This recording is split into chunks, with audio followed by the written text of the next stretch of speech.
अपना परिचय दीजिए। मैं रामजन्म सिंह, संरक्षक उत्तर प्रदेश माध्यमिक शिक्षक संघ पांडेपुर। और आज जो है हमारा ये धरना जो है प्रदेश के आह्वान पर है। हमारे जो है सूत्री मांगे हैं, जिसमें पेंशन से लेकर के विद्यालय में जो उत्पन्न अव्यवस्था है उसको समाप्त करने के लिए सरकार की तानाशाही जो है शिक्षा को समाप्त करने पर उतारू है और चाहती है कि सब जितने अनपढ़ हो जाएं ताकि उनका जो है पीला झंडा लेकर के केवल नारा लगाते रहें, शिक्षा से कोई मतलब नहीं। आज चाहे प्राथमिक विद्यालय हो, चाहे माध्यमिक विद्यालय हो, चाहे महाविद्यालय हो, चाहे विश्वविद्यालय है, इनके आदमी बैठ करके किसी न किसी तरह से उस व्यवस्था को भंग करने में लगे हैं। विद्यालय तोड़े जा रहे हैं, लड़के जो है पढ़ाई छोड़ करके बैठ गए। माध्यमिक विद्यालयों में व्यवस्था बनाई गई कि सुबह से शाम तक केवल हाजिरी होगी, पढ़ाई नहीं होगी।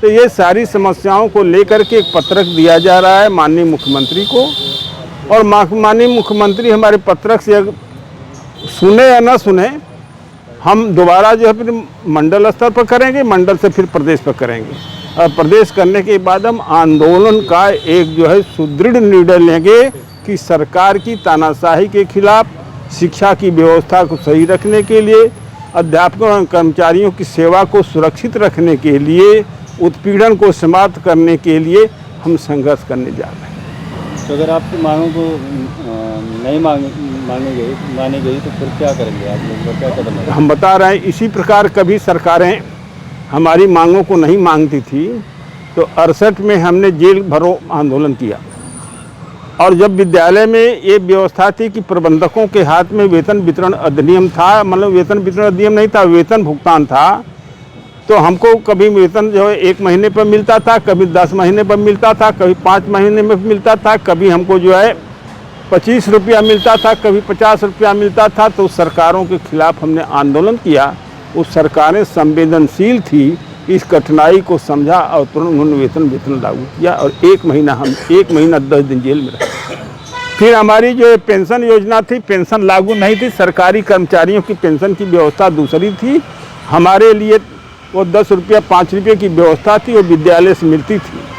फिर उसके लिए हमने आंदोलन किया और हम जेल के भीतर 1 महीने तक अपनी तन्हाई काटे, और काटने के बाद जा करके किसी न किसी तरह से हम अपने पेंशन को लिए, और उसी पेंशन को जरा सा हमारा संगठन, हमारा अध्यापक ढीला पड़ा, उस पेंशन को तोड़ दिया।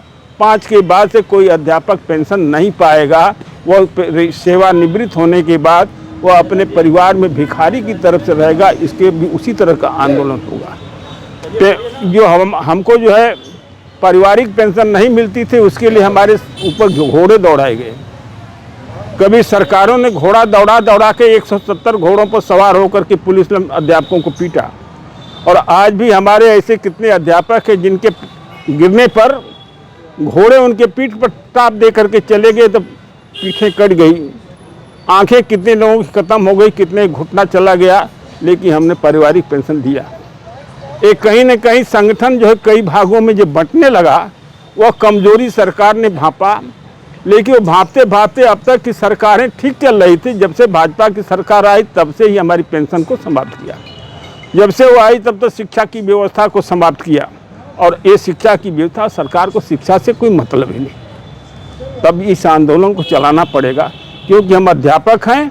जब विद्यालय में आता है लड़का, गार्जियन भेजता है तो इस नाते सोचता है कि हमारा बेटा जाएगा, स्कूल में जाता, मास्टर साहब पढ़ाएंगे, वो अभी डिप्टी होगा, कलेक्टर होगा, एसपी होगा, टीचर होगा, ये उस आशा को लेकर भेजता है। लेकिन हमारे पास वो व्यवस्था ही नहीं। सरकार की ऐसी व्यवस्था है कि वो चपरासी भी नहीं हो पाता है, और आज देख रहे हैं कि चपरासी की भी नौकरी समाप्त हो गई, विद्यालयों में सब जगह समाप्त हो गई।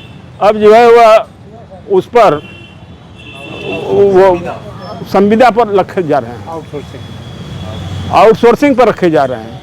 अध्यापक भी आउटसोर्सिंग पर रखा जाएगा, कर्मचारी भी आउटसोर्सिंग पर रखे जाएंगे।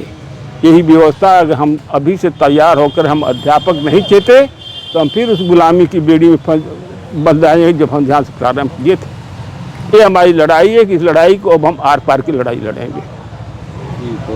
ठीक है।